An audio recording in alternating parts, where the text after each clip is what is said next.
दोस्तों नमस्कार। इलाहाबाद के जन्मे और इलाहाबाद से आगे बढ़े, पहले गवर्नमेंट पैनल पर आए, फिर इसके साथ में स्थायी सरकार में स्थायी रूप से उनको गवर्नमेंट एडवोकेट बनाया गया स्टैंडिंग काउंसिल के दौरान पर। इसी के साथ में फिर उसके बाद उनको इलाहाबाद हाई कोर्ट में उनको रिक्रूट किया गया जज साहब को, और उसके बाद में दिल्ली हाई कोर्ट में उनका ट्रांसफ़र किया। और इस समय पर पूरे भारत देश में सबसे ज़्यादा घूस कांड के मामले में उनके ऊपर बड़े आरोप लगाए गए और काफ़ी सारी कैश की रिकवरी की गई है, जिसका नाम है, ऐसे जस्टिस का नाम है जस्टिस यशवंत। आप लोग सारे लोगों ने देख लिया है। जस्टिस यशवंत वर्मा की 14 और 15 ये मार्च की घटना है, जिस दिन होली के आसपास के दिन थे। आप सबको पता है उस समय पर ये भोपाल में थे अपने पत्नी के साथ में। पर दिल्ली में जो उनका निवास स्थान है, उनका कहना है कि उनकी बेटी और उनकी एक बूढ़ी माँ उस समय पर निवास स्थान में अवस्थित थी। उसी दिन पर 14 और 15 मार्च के बीच में उनके घर में आग लगती है।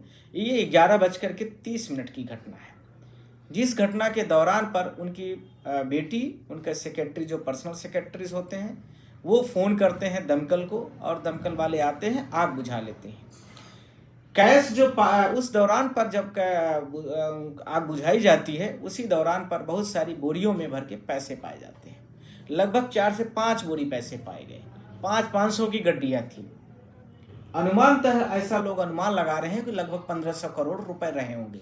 पर विभिन्न न्यूज एजेंसियों का जो कहना है, वो विभिन्न तरीके से अपना अपना लिस्ट कर रही है। कुछ लोग तो कई 100 करोड़ रुपए तक की भी बातें कर लिए हैं। जैसे ही ये जज साहब के घर में ये सारे अमाउंट आते हैं, जज साहब के पास फोन जाता है। जज साहब वहाँ से भोपाल से लौटते हैं और आ जाते हैं दिल्ली 15-16 तारीख को। और उसके बाद मीडिया में सारी चीज़ें, न्यूज़ें खबर में आ जाती हैं कि जस्टिस यशवंत वर्मा के घर में इतना अमाउंट पाया गया। पर सवाल यह उठा कि अमाउंट कैसे आया। पहला पॉइंट था।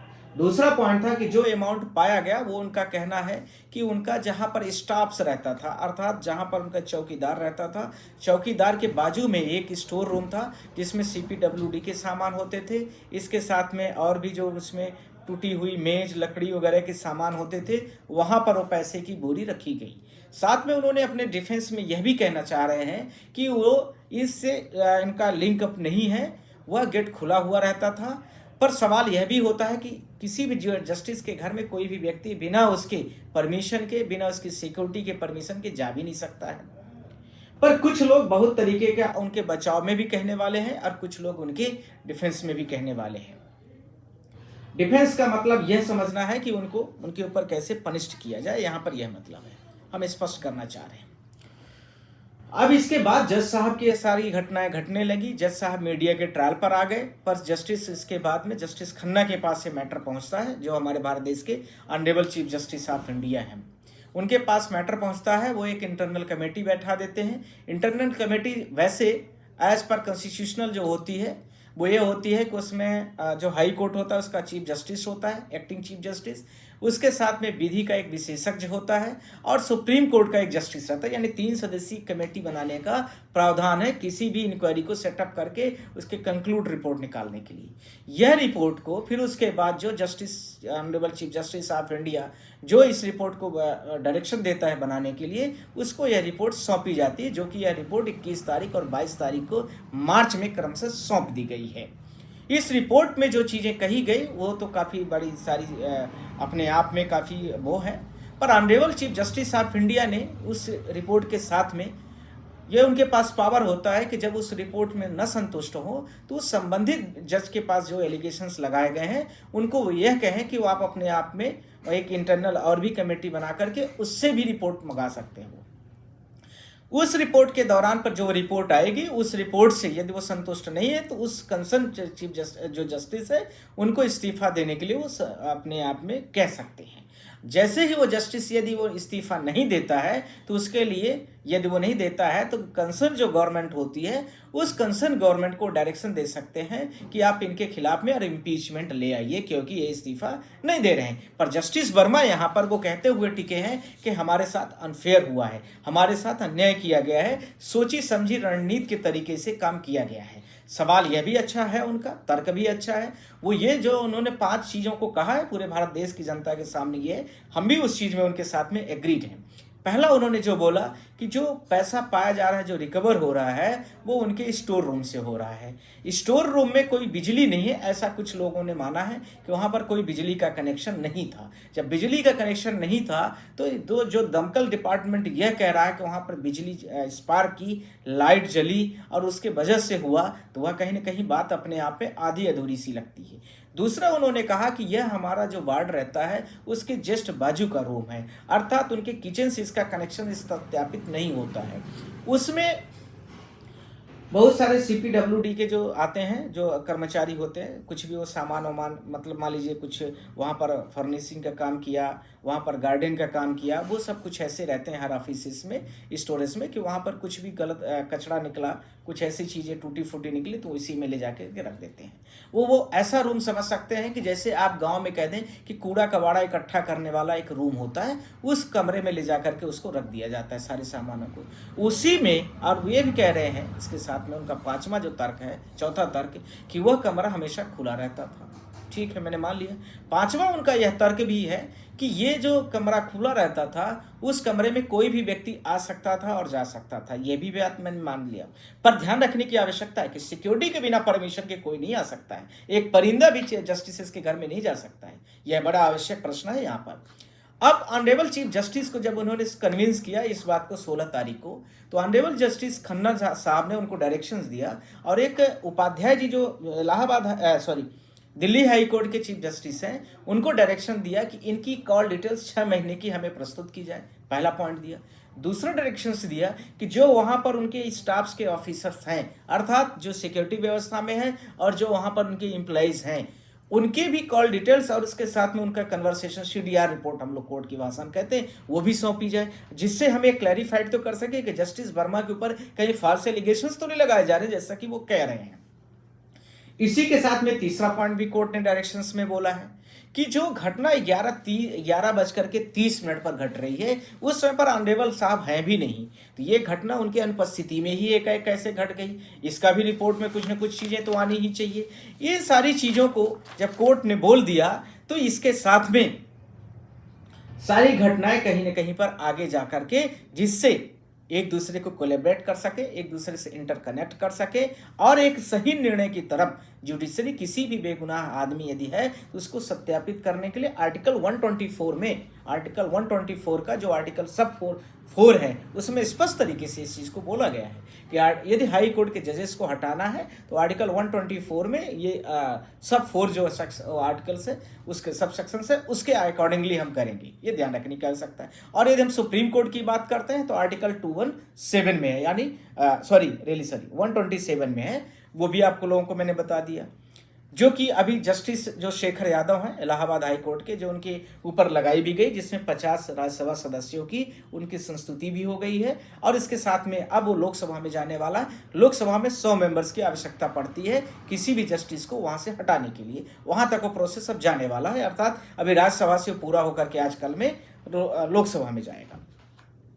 सवाल इसके साथ में यह भी है कि जस्टिस जो यादव जी हैं 2021 तक इलाहाबाद हाई कोर्ट में रहते हैं, और उसके पहले 2021 में इलाहाबाद रहते हैं, उसके बाद ही 2021 में उनका ट्रांसफ़र होकर के दिल्ली में आते हैं। पर वो जो मैटर सुने होते हैं वो एक से ही बढ़कर एक पॉलिटिकल मैटर होते हैं। पहला, एक शराब नीति पूरे दिल्ली प्रदेश में हुई थी, जिसमें लेकर के आप लोगों को पता है कि उसमें जो कंसर्न पार्टी थी, जो भारत देश की अभी लेटेस्ट पार्टी रिकॉग्नाइज हो गई, और उसके साथ में दिल्ली में चुनाव भी हार गई।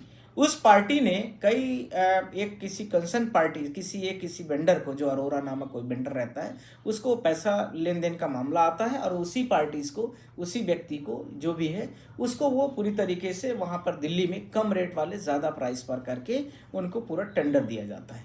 इसमें कई लोगों के नाम आते हैं, मंत्री मिनिस्टर्स भी इसमें शामिल होते हैं। इसकी जो सुनवाई चल रही थी वो जस्टिस कौन कर रहा था? यशवंत वर्मा जी कर रहे थे। और उन्होंने इस रिपोर्ट को क्लोजर रिपोर्ट लगा दिया था, पहला पॉइंट। दूसरा, इन्होंने इससे भी महत्वपूर्ण मुद्दा जो सुन रहे थे, एक दिल्ली शराब नीति का एक दूसरा भी मामला था, उसकी भी सुनवाई यही कर रहे थे। एक तो वो मंत्री जी का था जो कंसर्न मिनिस्टर्स थे, एक दूसरा भी था दिल्ली शराब नीति में जिसमें बहुत सारे लोग उसमें शामिल थे।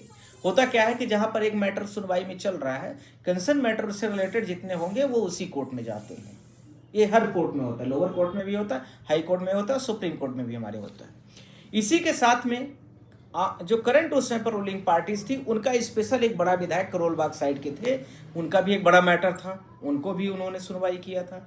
और सबसे बड़ी बात, देश की सबसे बड़ी पुरानी पार्टी जो थी कांग्रेस पार्टी, उसका जब अकाउंट फ्रीज कर दिया गया था, आप सबको पता है 2024 में, उसकी भी सुनवाई यही जज साहब कर रहे थे और उस याचिका को उन्होंने डिसमिस भी कर दिया था। अर्थात कुछ लोगों को तो इन्होंने हित पहुंचा दिया, पर ऐसा माना जा रहा है कि जो 2024 में कांग्रेस पार्टी का अकाउंट इनकम टैक्स ने फ्रीज कर दिया था, अकाउंट इनकम टैक्स डिपार्टमेंट ने, जिससे उनका लेन देन होता था चुनाव के दौरान की मैं बात कर रहा हूं, ध्यान होगा आपको, लोकसभा के जब चुनाव चल रहा है, जिससे कांग्रेस के साथ इतनी बड़ी दिक्कत खड़ी हो गई थी कि कांग्रेस में चुनाव लड़ने के लिए पैसे भी नहीं बचे थे, क्योंकि अकाउंट आपका सारा फ्रीज हो गया, आपके अकाउंट से लेन देन बंद हो गया। यदि चुनाव के दौरान पर यदि आपके साथ ऐसी घटना 15 दिन 10 दिन की लेके चल जाए, तो जाहिर सी बात है कि जहां चुनाव इतने बड़े लेवल पर है, सारे के सारे काम ठप हो जाते हैं। प्रचार करने तक के लिए पैसे नहीं, पंपलेट छपवाने के लिए नहीं, बैनर पोस्टर लगाने के लिए नहीं, और इसके साथ में इसका ट्रांसपोर्टेशन एक राज्य से दूसरे राज्य में करना है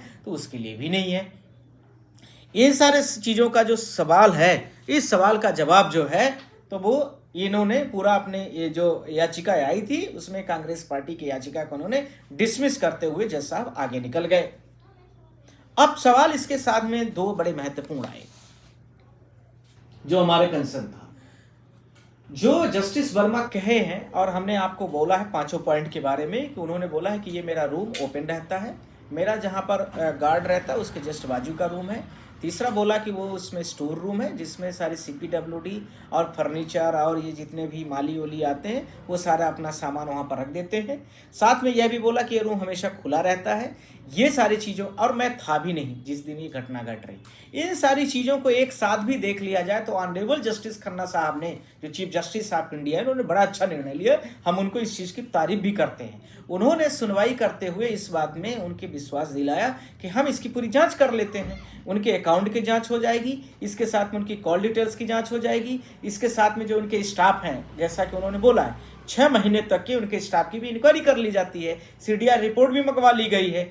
अब इन सारी चीज़ों के साथ में ये सारा दूध का दूध पानी का पानी जो जज साहब कह रहे हैं, और इसके साथ में जो कैश अमाउंट पाया गया है दोनों के बीच में, और यदि एक किसकी लापरवाही है वो भी स्पष्ट होकर आती है, तो जज साहब अपने यदि सही होंगे तो साबित हो जाएंगे, और यदि ऐसा नहीं होगा तो वो अपने आप इनको इम्पीचमेंट के थ्रू या चीफ जस्टिस ऑफ इंडिया इनको ये बोलेंगे आर्टिकल 124 में, आर्टिकल 124 का सब सेक्शन 4 जो है कि अब आप इस्तीफा दे दीजिए।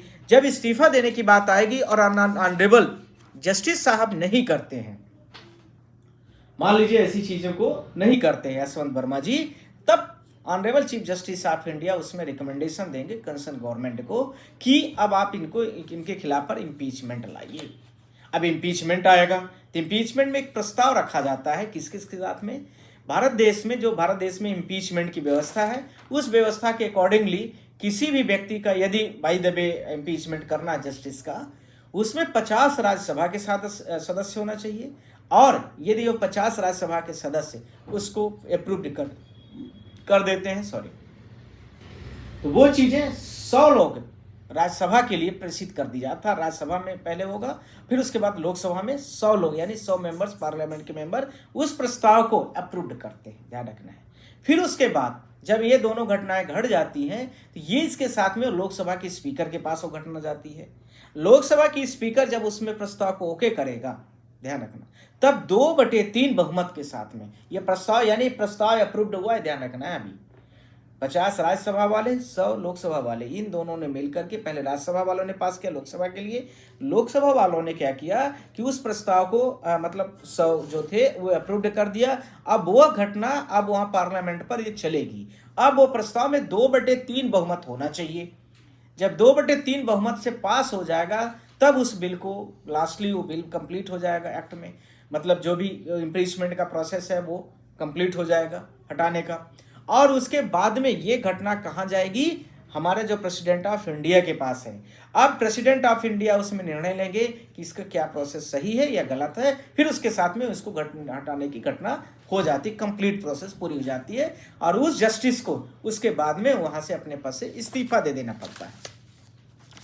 अब इसके साथ में 2-3 प्रश्न और भी आते हैं, क्या भारत देश में इस प्रकार के कुछ घटनाएं इसके पहले भी घटी थी कि नहीं घटी थी।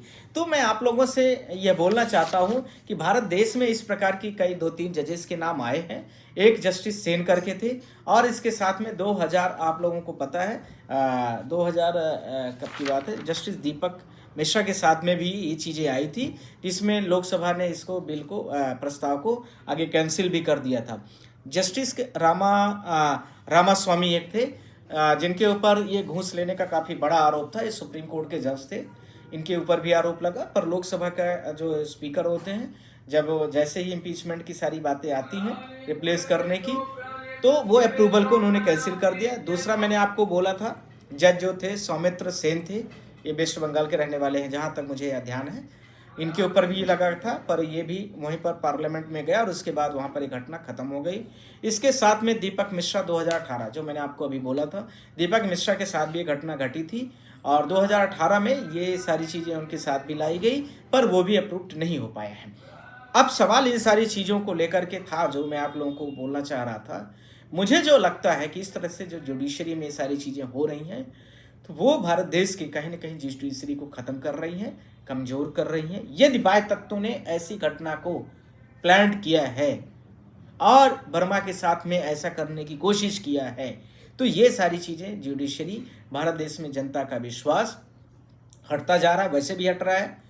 और इसके साथ में जिस तरीके से जनहित के बहुत सारे मुद्दों को लेकर के सरकार के खिलाफ के हैं, उसमें जिस तरह से जुडिशरी थोड़ा सा कमज़ोर होती जा रही है, दिनों दिन दबती जा रही है, दिनों दिन उसके जजमेंट्स वाइज होते जा रहे हैं। जैसा कि आपने अभी एक मिश्रा जी का आपने देखा ही है, मिश्रा जी का जजमेंट आया। फिर आपने देखा होगा कि इलाहाबाद के जस्टिस चंद्रशेखर यादव जी थे, उनका आपने सुना ही था। इसके साथ में अभी ये इलाहाबाद के ही रहने वाले हैं।